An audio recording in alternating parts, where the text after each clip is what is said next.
nascer de um novo milênio, numa era em que a ficção científica se tornou fato científico, a pergunta permanece: estamos sozinhos? Esse contato vai nos aproximar, não nos destruir. Gillian Anderson analisa a possibilidade da existência de culturas extraterrestres na Semana da Invasão Extraterrestre. Você já assistiu a um filme de ficção científica e imaginou se o mundo poderia ser tão fantástico assim? Se as pessoas que vivem hoje viverão em Marte, se teletransportarão pelo mundo, ou até viajarão através do tempo. Se essas coisas são fantásticas para você agora, pense em como avançamos nos últimos 100 anos.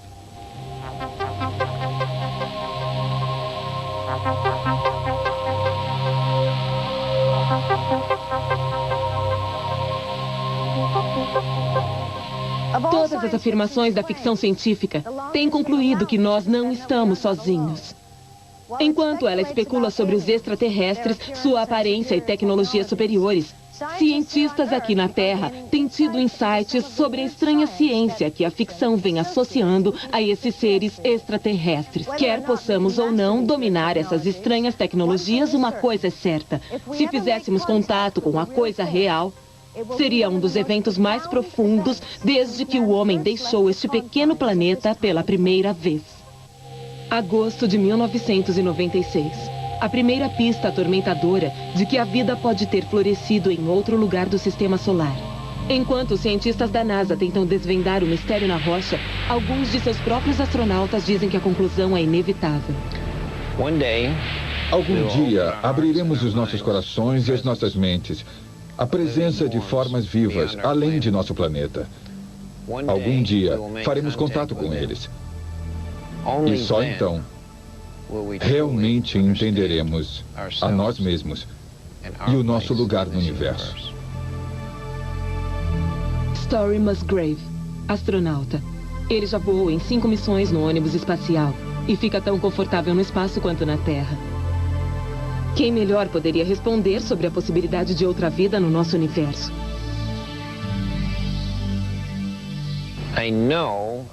Eu sei, quando estou lá fora no espaço, que existe outra vida lá fora. Eu sei a partir da lógica do senso comum, mas tendo a senti-lo intuitivamente. A aceitação de outros seres vivos lá fora é o início de um esforço conjunto, é o início da comunicação.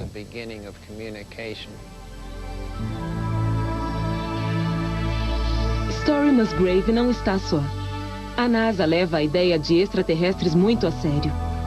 Em 1992, ela investiu $100 milhões no projeto para ouvir mensagens extraterrestres das estrelas. O homem que mais fez para convencer os cientistas de que existem extraterrestres a serem ouvidos foi o astrônomo Frank Drake. Não há dúvida de que existe um sem número de civilizações em nossa galáxia para serem descobertas. Eu criei uma equação conhecida como a equação de Drake que se refere a isso. A equação de Frank Drake tem inspirado cientistas em todo o mundo a levar a busca de extraterrestres a sério. Ela pode parecer complexa, mas faz perguntas simples. Quantas estrelas em nossa galáxia são orbitadas por planetas como a Terra? Planetas que têm água e as temperaturas certas para sustentar vida. E quantos desses planetas desenvolverão vida? Finalmente, quantas daquelas formas de vida poderão ter chegado ao nosso nível tecnológico? A conclusão é ousada e surpreendente. Pense por um segundo ou dois. Quantas civilizações podem existir só na nossa galáxia, que é uma das bilhões de galáxias do universo?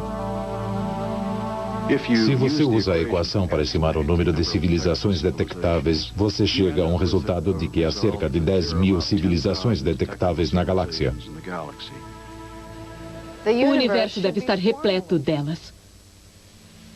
E é por isso que os cientistas estão ouvindo, esperando por um sinal ou uma linha cruzada cósmica que nos dirá que não estamos sozinhos. Tem sido um sonho da ficção científica há muito tempo. Quando eu era jovem, achava a ficção científica muito interessante e estimulante. E é claro, ela faz você pensar sobre quais variedades de vida podem existir e nos lembra que não só existem civilizações lá fora, mas que elas podem se comportar de maneiras muito diferentes da nossa. Encontrá-las seria uma grande aventura e tudo isso tem me motivado a fazer o que puder para detectar outras civilizações no espaço. É improvável que essas civilizações extraterrestres sejam parecidas com as das histórias em quadrinhos, mas esperamos que eles tenham a tecnologia para se comunicar através do vazio do espaço. O nosso próprio instrumental foi direcionado para as estrelas pela primeira vez nos anos 60, quando a busca por inteligência extraterrestre realmente começou. Essa enorme escuta cósmica começou a entrar em operação recentemente. Os cientistas passivamente escutam o espaço, coletando sinais naturais que algum dia poderão trazer evidências de vida inteligente lá fora. Mas, inadvertidamente, temos enviado sinais para o espaço há muito mais tempo do que temos ouvido o espaço.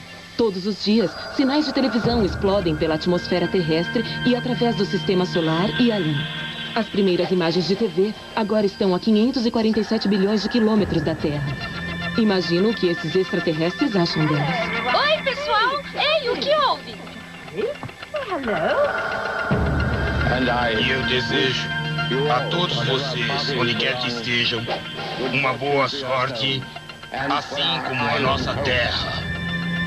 Também enviamos carteiros de alta tecnologia girando pelo cosmo na forma de sondas espaciais. Elas carregam placas mostrando como somos e onde podemos ser encontrados. Algum dia, alguma coisa lá fora irá receber esses cartões postais da Mãe Terra. E quando acontecer, isso deve abrir algumas possibilidades maravilhosas. Quando o contato for feito, a grande questão será: haverá uma mensagem? E se houver, responderemos? São questões sobre as quais o astrônomo Seth Shostak tem pensado longamente. Como membro do mais recente projeto na busca de inteligência extraterrestre, é provável que ele seja um dos primeiros a receber um sinal extraterrestre. Se a civilização que estamos ouvindo estiver a 100 anos-luz daqui, não há nenhuma pressa para respondermos, porque vai levar 100 anos-luz para a resposta chegar lá.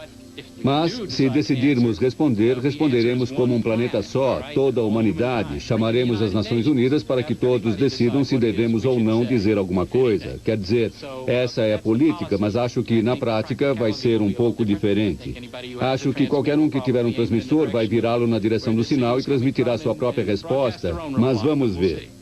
Mas estamos nos antecipando. Em mais de 30 anos de busca, não ouvimos sequer um bip, nem mesmo de uma das 10.000 civilizações de Drake.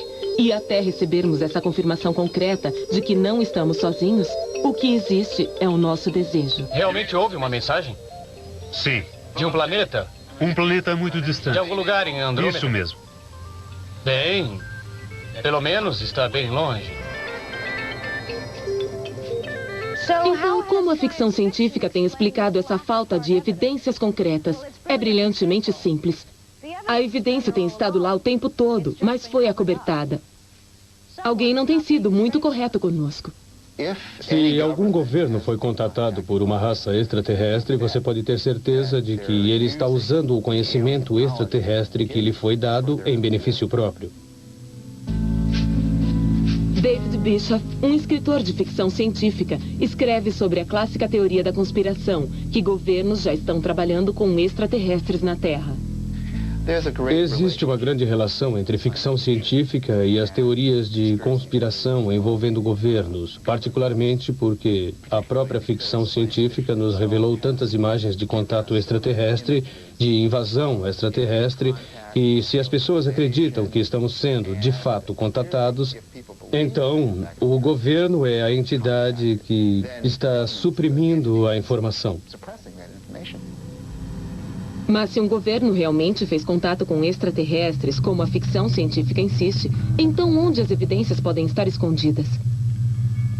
Uma possibilidade é aqui, na Área 51, uma base militar secreta no coração do deserto de Nevada. Os guardas patrulham um perímetro constantemente, em jipes sem identificação, e a penalidade por cruzar a fronteira é a morte.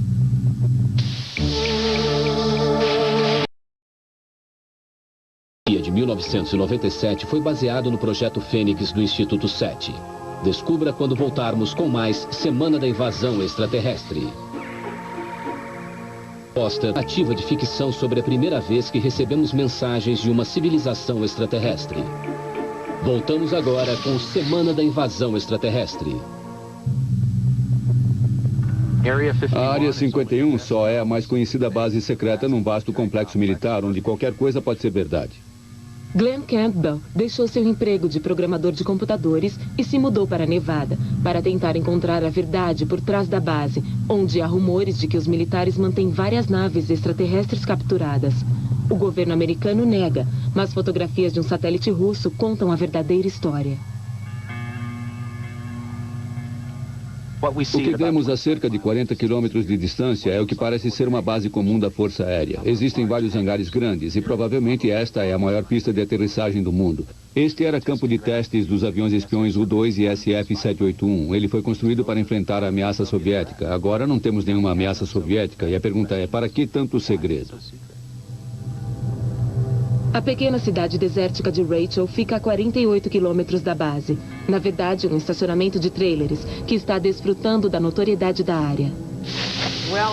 Bem, eu tenho quase certeza de que existem seres extraterrestres lá. Ninguém sabe ao certo o que está acontecendo lá, mas sinto que eles têm máquinas voadoras que não voam com motores normais. Eles estão na Área 51, extraterrestres, ou seja lá o que for. Eu acho que existe uma coisa esquisita lá. Naves secretas, naves militares, não sei. Eu acho que o governo tem direito a um pouco de sigilo para realizar os seus testes e coisas sobre as quais nós, meros mortais, nada sabemos. Nós nem sabemos quem comanda essa base, nós não sabemos quem são os chefes, não sabemos se eles se reportam à Força Aérea, ao presidente ou seja a quem for, não sabemos se existe qualquer controle sobre tudo aquilo. Esta é apenas a mais conhecida base de um vasto complexo secreto do tamanho do estado de Connecticut, aqui atrás de mim. Existem muitos pequenos vales e recessos desérticos onde se pode esconder instalações secretas, onde você poderia esconder o que quisesse, onde você realmente poderia manter naves extraterrestres em segredo. E eu acho isso muito interessante.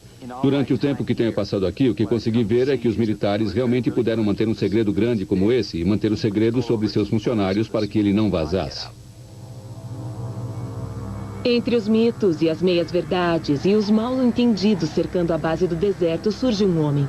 Uma testemunha solitária dos segredos escondidos na Área 51. Trabalhei com veículos extraterrestres chamados de discos voadores para o governo dos Estados Unidos. Bob Lazar afirma que foi um engenheiro contratado para examinar uma das 9 naves espaciais extraterrestres mantidas aqui. As emoções, o que eu senti lá dentro quando entrei na nave pela primeira vez, foram muito diferentes do que se esperaria. É uma sensação muito sinistra. É uma sensação de que você não deveria estar lá, e eu sei que isso parece meio piegas, mas foi isso mesmo que eu senti. A história de Lazar é controversa, para dizer pouco. Ele diz que obteve passe livre para se unir a uma equipe de engenheiros cujo trabalho era duplicar o sofisticado motor da nave extraterrestre. O sistema de propulsão é muito exótico. É um sistema de propulsão gravitacional. Não existe nenhuma hélice, não existe nenhum escapamento, não existe nenhum meio de propulsão óbvio. O que a nave faz é criar o seu próprio campo gravitacional. Ela amplia esse campo gravitacional, muda sua fase e utiliza isso para erguer-se do solo mais ou menos como uma antigravidade. A primeira vez que eu vi o disco voar, ele se ergueu do solo virtualmente em silêncio. Estamos falando de uma coisa de cerca de 16 metros de diâmetro, pairando silenciosamente no ar. Ele foi da esquerda para a direita e depois aterrissou. Não foi muita coisa, mas foi bem impressionante. Lazar não afirma saber de onde vieram esses discos no deserto, nem do que são feitos. Estejam convencidas por sua história ou não, poucas pessoas ficarão satisfeitas até haver evidências concretas. Ouvi pessoas afirmando, tenho certeza que esse tal Lazar só está inventando uma história, ele é um embusteiro e tudo mais. Minha resposta para eles seria, Por quê? Por que eu faria isso? Isso certamente não vai me beneficiar em nada. Essa coisa tem me perseguido. O que podemos pensar da história de Bob Lazar? Talvez ele esteja dizendo a verdade. Talvez tenha confundido tecnologia militar avançada com equipamentos extraterrestres. Ou talvez esteja lendo ficção científica demais. Don Berliner, jornalista especializado em aviação e investigador de OVNIs, está mantendo a mente aberta em relação aos discos da Área 51. É certamente uma possibilidade, mas nós sabemos que existe uma tecnologia americana extremamente avançada sendo usada lá. Eu não sei como separar as duas coisas, mas se já aconteceu de discos terem caído, esperamos ter aprendido alguma coisa nas áreas da ciência e tecnologia. E talvez estejamos usando isso. Há anos, a ficção científica vem imaginando os extraterrestres como mestres da magia. Espécies fantasticamente avançadas, com tecnologias que desafiam nosso conhecimento. E se eles nos visitaram, devem ter viajado enormes distâncias, usando fontes de energia além de nossa compreensão. Para a maioria dos cientistas, tais tecnologias são impossíveis, mas a história da ciência e da ficção neste planeta já viu sonhadores triunfarem antes. E quando triunfaram, o mundo virou de cabeça para baixo.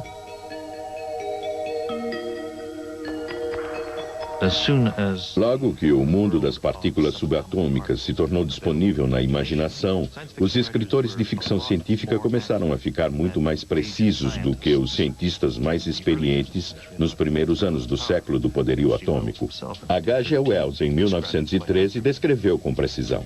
E nós sabemos agora que o átomo, que antes pensávamos ser duro, impenetrável e indivisível e final e sem vida, realmente é um reservatório de imensa energia. 20 anos depois, Lord Ernest Rutherford, o cientista que descobriu o átomo, ainda estava inflexível, afirmando que o poder desta pequena partícula era meramente fantasia. Qualquer um que procurasse por uma fonte de poder na transformação de átomos estaria divagando.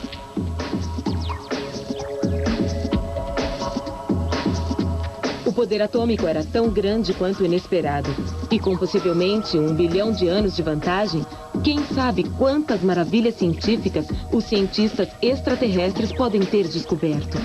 Aqui na Terra, ainda estamos descobrindo que ainda podem haver fontes de energia mais estranhas do que podemos imaginar. O inventor Richard Hall acredita que existem enormes quantidades de energia presas dentro de um dos elementos químicos mais abundantes no universo, o H2O. Existe energia a ser encontrada na água comum, que só não foi descoberta porque ninguém procurou. Richard Hall não é um cientista maluco. Ele faz parte de um crescente número de pesquisadores que acha que existem mais coisas na água do que imaginamos.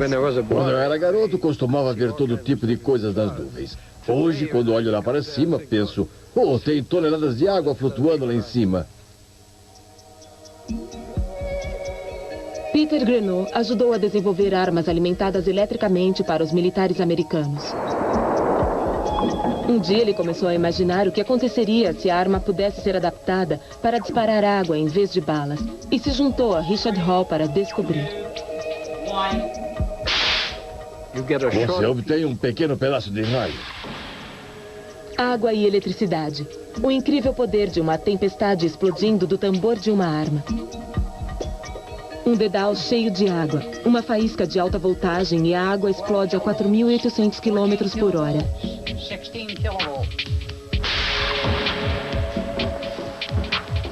Parece uma perfuração limpa, buracos de 6,5 milímetros numa placa de alumínio. Passou direto. Mas essas explosões de água eram mais estranhas do que qualquer um deles imaginara. Parecia que a explosão liberava mais energia do que continha. Existe um novo tipo de energia envolvida ali, que desconhecíamos. De onde ela vem? Nós não acreditamos em milagres. E a origem mais óbvia dela era a própria água. E se os extraterrestres estiverem nos deixando pistas na inimaginável vastidão do espaço? Mensagens que estão bem escondidas até estarmos avançados o suficiente? Eu acho que o contato seria o evento mais importante da história humana, porque ele dirá se estamos mais próximos dos macacos ou dos anjos. Arthur C. Clarke, o mais influente escritor de ficção científica do mundo, explorou a ideia de mensagens extraterrestres ocultas em sua famosa obra 2001, Uma Odisseia no Espaço. No filme, os monolitos pretos emitem uma força misteriosa que acelera a evolução humana. Eles estão escondidos no espaço para garantir que este perigoso conhecimento só fosse acessível a nós quando estivéssemos suficientemente avançados para encontrá-los. O Dr. Clarke ainda acredita que essa seja uma possibilidade real. Eu coloquei o segundo monolito na Lua. A ideia era que, até nos qualificarmos, saindo do pré-primário e chegando lá, ninguém estaria interessado em nós. Pode haver outros artefatos espalhados pelo sistema solar, talvez no cinturão de asteroides. Precisamos manter nossos olhos abertos a isso e também para evidências arqueológicas. E no futuro imediato, esses olhos são as sondas que enviamos às profundezas do espaço. A nave orbital Viking 1 já nos enviou fotos impressionantes de outros planetas, e uma delas causou bastante alvoroço. Esta imagem de Marte é de um rosto, que tem 1 quilômetro e 600 metros de largura. Seria uma formação rochosa incomum ou algum deus extraterrestre antigo construído à sua própria imagem? É uma ideia intrigante, mas dificilmente é o que chamaríamos de evidência. Para a maioria das pessoas, a evidência de civilizações extraterrestres é apoiada pelas frequentes aparições de objetos voadores não identificados. Aparições que começaram na década de 40. Remontam ao início de 1947 e formaram a primeira grande onda de aparições de OVNIs dos Estados Unidos. Os relatos chegaram aos jornais e às rádios e havia algumas coisas voando pelos céus e que eram intrigantes. E como a Força Aérea tinha a responsabilidade de proteger o país nas invasões aéreas, eles se envolveram e a conclusão foi que realmente havia alguma coisa voando por aí. Não era imaginação. A investigação continuou e acabou sendo conhecida como Projeto Livro Azul. Mas agora alguns acreditam que isso foi apenas um acobertamento. Eles estavam lá para explicar as aparições, não importava o quê. E apareceram com algumas explicações completamente grotescas, que assustadoramente funcionaram. Às vezes eu achava que tinha alguém atrás de mim me incentivando a dizer: "Ah, você não acredita nisso, acredita? Vá em frente, reinvestigue esse caso." Mas por que qualquer governo desejaria tornar claros eventos que, se verdadeiros, teriam uma enorme significância? Aparentemente havia grande preocupação de que se pudesse espalhar que essas coisas eram pilotadas por homenzinhos verdes de Marte e que houvesse a repetição do pânico que supostamente resultou da transmissão de A Invasão de Marte por Orson Welles em 1938. Nosso exército dizimado. Artilharia. Força aérea. Todos dizimados. Esta pode ser a nossa última transmissão.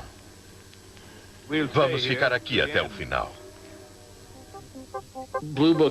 O propósito do Livro Azul não era descobrir o que os OVNIs eram, mas sim tranquilizar o povo americano. E funcionou muito bem.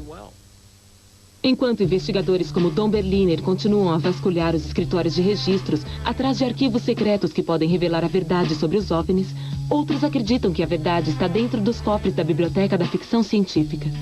Raymond Palmer é um dos principais elos entre a ficção científica e os discos voadores. Palmer foi o editor de Histórias Extraordinárias nos anos 40 e comprou muito material sobre naves extraterrestres voadoras e sobre a tecnologia extraterrestre de um homem chamado Richard Shaver. E apresentou na época uma visão bastante assustadora da possibilidade de criaturas extraterrestres. Isso foi em meados dos anos 40 e 1947 foi o auge da popularidade dessas histórias. 1947 foi também o ano do muito divulgado incidente de Roswell, quando um disco voador supostamente caiu no deserto do Novo México e foi acobertado pelos militares americanos. Seriam esses relatos o resultado das histórias de extraterrestres de Raymond Palmer ou da paranoia da Guerra Fria que estava tomando conta da América? Eu acho que Raymond Palmer demonstrava um receio de extraterrestres virem nos visitar. E especialmente nas décadas de 40 e 50, com a Guerra Fria, acho que a paranoia estava ligada à ideia de discos voadores vindo de outros planetas e nos invadindo. E David Bishop não é o único que aborda essas histórias com cautela. Sim, estou ficando meio entediado com todo esse tipo de OVNIs e tenho várias respostas para as pessoas que me fazem perguntas. Digo que já vi OVNIs demais e que se você nunca viu nenhum, não é bom observador. Cada um que eu vi fui capaz de explicar, e esse é o motivo pelo qual nenhum relato de OVNI me interessa mais, a não ser que você esteja perto bastante para anotar a placa dele. Esqueça as placas. E quanto aos extraterrestres? Certamente não poderíamos começar a adivinhar a sua aparência. Segundo a equação de Drake, quantas civilizações extraterrestres existem na nossa galáxia? Descubra a resposta quando a semana da invasão extraterrestre voltar. Estima que podem haver até 10.000 civilizações extraterrestres comunicantes na nossa galáxia. Agora vamos voltar à semana da invasão extraterrestre. Existe um número cada vez maior de pessoas que podem dizer exatamente a aparência de um extraterrestre. Eles já viram? Todos precisamos manter a mente aberta sobre as abduções, porque as implicações delas são tão importantes que, se verdadeiras, podem afetar toda a humanidade. O Dr. Richard Haynes é um comedido psicólogo da NASA durante o dia, mas à noite investiga aparições e abduções de OVNIs. E ocasionalmente o Dr. Haynes se surpreende. Tome, por exemplo, o caso de Kate e Susan, que sob hipnose relataram a mesma história notável. Esse é um caso muito interessante porque se qualifica como abdução múltipla, onde duas pessoas afirmam terem sido abduzidas na mesma hora e no mesmo lugar. As duas mulheres estavam dirigindo em alta velocidade porque não havia muito tráfego naquela noite e de repente Susan diz: "Oh, olhe para a lua." E Kate responde: "Susan, isso não é a lua. A lua está bem ali." Bem, Kate pisa no freio e Susan salta do carro, correndo na direção do objeto. Sob hipnose, Susan me diz que está observando o objeto vir em sua direção e parar sobre o carro. Um feixe de luz branca sai debaixo do objeto e Kate é vista subindo por esse feixe. A próxima coisa que as duas se lembram é de estarem sentadas no carro lado a lado, 26 quilômetros estrada acima, sem se lembrar de como chegaram lá. E a minha impressão dessas mulheres é de que elas são pessoas sérias, sensatas, que não têm nada a ganhar. Não há dinheiro envolvido. Por exemplo, elas não querem publicidade. Acho que elas não estavam lá para me enganar. Talvez as mulheres não estivessem lá para enganar ninguém. É uma história de abdução típica e o notável é que 1% dos americanos já sentiram que tiveram a mesma experiência. A caravana das abduções começou a rodar em 1961, quando Betty e Barney Hill tornaram-se as primeiras pessoas a revelar que tinham sido forçadas a entrar numa nave extraterrestre, que foram submetidas a sondagens médicas e depois devolvidos à Terra. Sua história estabeleceu o padrão para milhares de relatos que se seguiram, de pessoas afirmando terem sido submetidas a coisas semelhantes. 3 elementos em particular têm se repetido. O primeiro é o seu transporte para a nave extraterrestre e o estranho exame médico que se segue. O segundo é o uso de comunicação telepática por seus abdutores extraterrestres. E, finalmente, a aparência do próprio extraterrestre. Seria essa uma evidência consistente ou uma fantasia partilhada do reino da ficção científica? Não encontrei nenhuma evidência para acreditar que os filmes de ficção científica tenham desempenhado um papel importante na simbologia ou nas descrições das naves ou da tecnologia que eles veem. Não encontro nenhuma correlação na ficção científica americana.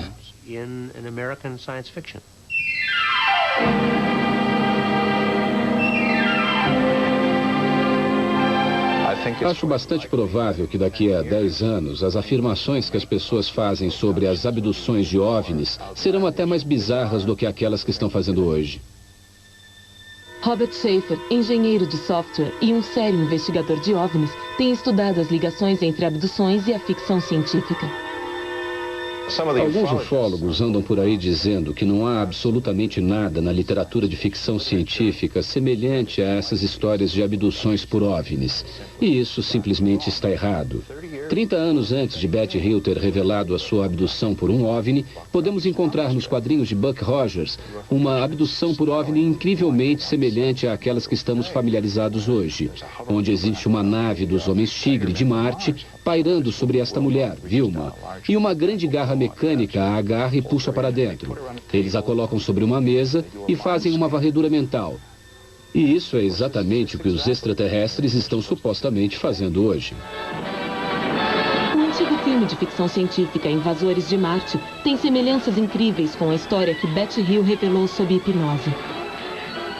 Solte-a! Solte-a! Mande ele soltar! Você está machucando minha mãe e meu pai! Solte!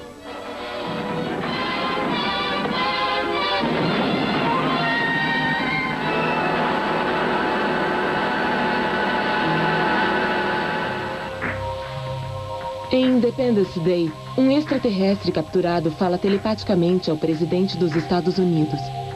A telepatia é uma experiência partilhada por inúmeros abduzidos, mas que John Clute acredita ser pura ficção científica. A maioria das ideias da ficção científica são malucas quando você as vê sobre um olhar prático. Telepatia é loucura, qualquer tipo de leitura da mente é loucura. Mas se você puder argumentar que é possível, então é um tópico de ficção científica, não importa o quão louco pareça. Então existe alguma evidência científica de telepatia? Hoje a percepção extrasensorial ainda é um mistério, mas tenho confiança que no futuro saberemos todas as respostas. Ed May é um físico nuclear que passou 20 anos trabalhando para o Serviço Secreto Americano, desenvolvendo PES para a espionagem internacional. Sua especialidade é uma alegada técnica mediúnica chamada visão remota. É a habilidade natural de pessoas que são capazes de sentar numa cadeira como essa, fechar seus olhos e descrever com precisão algum evento em algum outro lugar do planeta. O primeiro exemplo disso aconteceu em 74, num projeto onde nosso cliente, a CIA, forneceu as coordenadas geográficas de uma suposta área de testes nucleares em Semipalatinsk, no Cazaquistão. O que o médium disse a eles bastou para detonar 2 décadas de pesquisas em visão remota. A pessoa desenhou um enorme guindaste e disse que esse guindaste era tão grande que uma pessoa parada de pé ao lado dele chegaria apenas perto da metade da altura de sua roda. Fotos de satélite já tinham revelado à CIA que o guindaste estava lá. Eles estavam intrigados. Então foram perguntar ao médium, um policial chamado Pat Price, o que mais ele podia ver. Pat produziu cadernos de anotações bastante grandes, cheios de dados, alguns corretos e alguns incorretos. Uma das coisas que ele pôde ver foi trabalhadores dentro de um edifício soldando uma esfera gigante. Só 3 anos depois, a CIA descobriu que a esfera era real. As notáveis revelações de Pat Price seguiram-se mais de 30 anos de pesquisa sobre vários tipos de telepatia. Nesse período, Ed May compilou uma montanha de dados que juízes independentes têm estudado em detalhe. Nossos dados foram comparados com os dados de outros no mundo todo por estatísticos e psicólogos, e no final eles dizem que há alguma coisa, que a PES é real. Mas estarão os extraterrestres utilizando esse pequeno efeito mediúnico? John Clute não está convencido. Eu acho que existe um enorme desejo humano de acreditar nesse tipo de coisas. Acho que as pessoas que acreditam em telepatia são exatamente as mesmas que acreditam em OVNIs. Exatamente o tipo de pessoas que acreditam terem sido abduzidas por extraterrestres. Como muitos outros, John Clute acredita que a nossa percepção dos extraterrestres nos revela mais sobre nós mesmos do que sobre eles. Os extraterrestres antes de Darwin não eram como os entendemos. Os extraterrestres antes de Darwin eram paródias de nós mesmos. Elas incluíam criaturas com cauda, com olhos grandes, de cores diferentes, mas tudo isso era baseado na imaginação, não em qualquer tipo de argumento sobre como seria exatamente uma outra espécie. Depois de Darwin, o extraterrestre passou a ser compreendido como tendo evoluído num ambiente diferente. Por exemplo, em H.G. Wells, temos os marcianos guerreiros que não podem suportar a nossa gravidade. Significativamente, esse é um argumento evolucionário. Eles não podem suportar as nossas infecções bacterianas, então todos morrem em Primrose Hill. Na metade do século, era a Guerra Fria que estava moldando a nossa visão do extraterrestre. A maioria dos extraterrestres era gente comum, e isso atingiu a consciência popular no início da década de 50. Eles essencialmente mudavam de forma. Eram alienígenas ou estrangeiros, porque os espiões eram estrangeiros. Alienígenas no sentido de que as bactérias que nos invadiam e nos transformavam em comunistas eram do estrangeiro. O filme mais famoso da década de 40 é Os Invasores de Corpos. São casulos que não têm nenhuma outra função, exceto a de nos duplicar. E quando fazem isso, ficam exatamente iguais a nós, exceto que não somos nós. É pura paranoia. Pure paranoia. Jack Cohen é um biólogo evolucionista que dá consultoria para escritores de ficção científica sobre a teórica aparência dos extraterrestres. Ele não vê possibilidade científica de mudarem de forma. Nos anos 50 havia muita conversa sobre extraterrestres que eram como camaleões, que mudavam de forma. E não acho que um extraterrestre de verdade fizesse isso, porque teria que obedecer às leis da física. E sua massa teria que ficar constante, como um lobisomem ou como um vampiro. O vampiro não pode se transformar num morcego porque ia sobrar muita coisa, e vice-versa. Mas enquanto Jack Cohen acredita que eles não podem mudar de forma, acha que é possível que eles possam disfarçá-la. Muitos extraterrestres podem ser capazes de nos enganar, não mudando a sua forma, mas com camuflagem ou outras coisas, como um polvo ou uma lula, que de repente produz manchas ou muda sua cor. Pode haver um deles aqui e desconhecemos sua presença.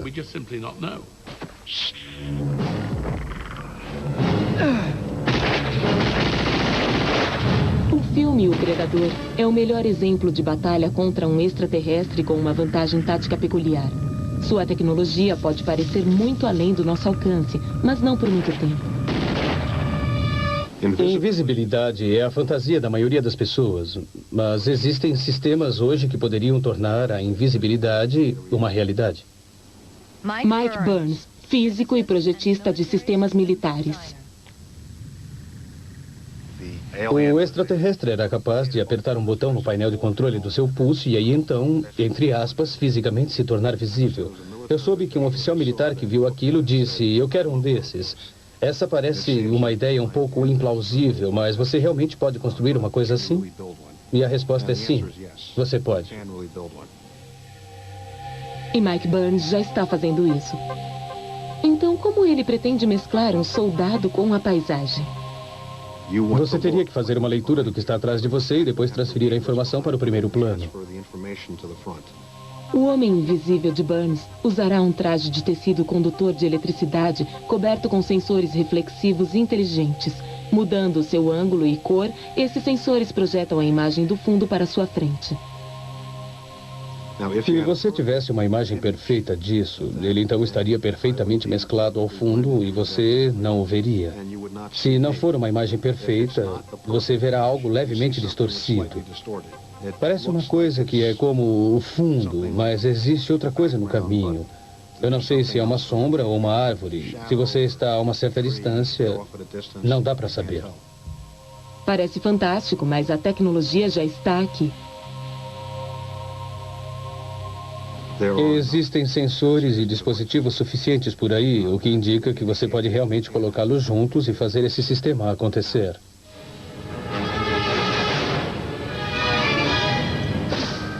Apesar de soar tão fantástico, isso pode realmente ser construído. Agora você está vendo e agora não está. Mas ainda não estamos próximos de uma imagem clara do nosso extraterrestre. Muitos extraterrestres vão ser mais avançados do que nós. Nem podemos imaginar como os humanos vão ser daqui a 1000 anos ou 1 bilhão de anos. É assim que alguns extraterrestres poderiam ser se tivessem a tecnologia e a inteligência muito antes de nós. Então, como ficam os relatos de nossas testemunhas oculares sobre a aparência dos extraterrestres? Quando, sob hipnose, Barney Hill falou sobre este extraterrestre com uma faixa em volta dos olhos, que é uma característica bastante interessante e singular para o extraterrestre, um episódio de Out Limits tinha sido exibido na TV apenas alguns dias antes dessa sessão de hipnose e mostrava um extraterrestre que tinha essa descrição bastante interessante. Desde a abdução dos Hill, tem havido um contínuo surgimento de casos isolados, praticamente todos apresentando o mesmo chamado extraterrestre cinzento. Mas em meados dos anos 70, os casos isolados se tornaram uma avalanche. Quando os extraterrestres fizerem contato conosco, vamos poder dizer com que precisão adivinhamos a sua aparência. Também vamos descobrir com que precisão eles imaginaram a nossa aparência nas suas próprias versões de ficção científica. John Clute, autor de A Enciclopédia da Ficção Científica, concorda que este cinzento não é de uma galáxia distante, mas sim de Hollywood. Todo extraterrestre ectomórfico, com olhos grandes, todo extraterrestre que nos atrai porque é tão infantil que não podemos resistir a ele, é um extraterrestre que sai direto do filme ET ou do Contatos Imediatos do Terceiro Grau, que Spielberg produziu alguns anos depois. Muitas pessoas que agora acreditam terem sido abduzidas por extraterrestres, acreditam que foram abduzidas por Steven Spielberg. O que se pode dizer sobre esse tipo de crença? Eu realmente não sei o que dizer educadamente. Desde Contatos Imediatos do Terceiro Grau, a quantidade de abduções relatadas subiu como um foguete. Mas esses relatos todos têm um problema fundamental. Se as pessoas que têm sido abduzidas pudessem nos trazer só uma quantidade mínima de material biológico, ou de partes da nave espacial, ou qualquer outra coisa, seria absolutamente magnífico. Elas nunca trazem nada. Quantos planetas já foram encontrados fora do nosso sistema solar desde 1991? Saiba das últimas descobertas a respeito disso quando voltarmos com a Semana da Invasão Extraterrestre. A dúzia de planetas já foram encontrados fora do nosso sistema solar, incluindo a descoberta de um planeta orbitando uma estrela semelhante ao nosso próprio Sol em 1995. Fique ligado para mais Semana da Invasão Extraterrestre. Enquanto isso, de volta ao mundo real, a busca por inteligência extraterrestre continua. E existem planos para levar essa busca além do nosso planeta e para dentro do próprio espaço. Quando um sinal extraterrestre conseguir chegar aos nossos radiotelescópios, espero que seja eu a pessoa a receber o sinal. A doutora Jill Tarder é a chefe do Projeto Fênix, a mais recente e mais avançada busca. Ela tem grandes planos para escapar dessa interferência que vem em direção à Terra. O próximo passo poderá nos levar até o outro lado da Lua, que sempre parece distante da Terra. Ele sempre está isolado da nossa própria tecnologia e da nossa própria interferência pelo corpo da Lua. E é uma base muito estável, sobre a qual poderemos montar grandes sucessões de telescópios para ouvir em caráter permanente. E que tipo de mensagem o SET espera receber? Se os extraterrestres por acaso estiverem mais ou menos perto de nós, eles podem saber da nossa existência, podem ter captado antigos experimentos de radar ou antigas transmissões de TV do final dos anos 30 e início dos anos 40. E isso provavelmente significa que eles enviariam mensagens que mostram eles mesmos, como são fisicamente, qual a sua situação astronômica, e isso provavelmente seria uma mini enciclopédia sobre a sua própria cultura. Apenas pense no valor que uma enciclopédia extraterrestre poderia ter. Da noite para o dia, poderíamos avançar a nossa compreensão da ciência em milhares de anos. Mas decodificar esse fantástico conhecimento não será fácil. As civilizações que detectarmos podem ser muito mais avançadas que nós. Elas podem usar métodos de codificação, métodos de comunicação que são muito difíceis ou impossíveis para nós decodificarmos. E é claro, isso será desapontador, mas espero que eles transmitam sinais que possamos decodificar e que possamos usar para aprender sobre elas imediatamente, sem ter de fazer perguntas e esperar talvez milhares de anos pelas respostas. E o que aconteceria se, contra todas as possibilidades, recebêssemos aquela visita surpresa de uma civilização extraterrestre?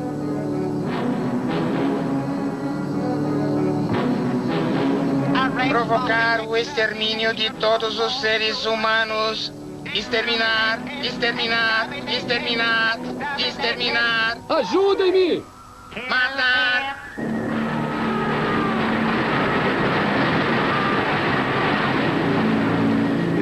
É verdade que as histórias de ficção científica humanas frequentemente retratam os extraterrestres como perigosos ou hostis, mas isso não é baseado em qualquer ideia de como eles realmente podem ser. Simplesmente é que faz um bom livro com histórias fascinantes. Nossa visão é que as civilizações que podemos detectar no espaço serão, no geral, e talvez sempre sejam amistosas, benignas, porque se fosse de outro modo, elas teriam destruído a si mesmas. É um alívio saber que os extraterrestres provavelmente irão andar ao nosso lado e que a mensagem que enviarão será de paz. Apesar disso, as opiniões de especialistas estão divididas quando se trata do impacto de quando realmente soubermos que não estamos sozinhos. Se você acabou de acordar, posso dizer a você que só temos uma história esta manhã. A confirmação da Casa Branca que uma nave não identificada pousou na Terra. A aceitação de outras civilizações lá fora vai nos unir. E esse contato vai nos unir, não nos destruir. Posso dizer que a expectativa aqui na Casa Branca é soberbante. Estamos esperando uma declaração a qualquer momento. Todo o aspecto da vida humana será alterado de maneira significativa. Nossos princípios morais, nossas formas de diversão, nossos valores, todas essas coisas serão muito afetadas para melhor, para nosso benefício, pelo que vamos aprender de outras civilizações. Houve sobreviventes no local da queda. Já vi as evidências. Finalmente existem provas. Existe um lado bom da comunicação, e ele é que você, de repente, recebe uma enciclopédia de uma cultura que é muito mais avançada que a sua. Esse é o lado bom. O lado ruim é que ela pode liquidar você. Pense em perguntar a uma tribo no meio de Bornéu 100 anos atrás. Ei, vamos pôr vocês em contato com as civilizações avançadas da Europa. Acham que há algum perigo para vocês se fizermos isso?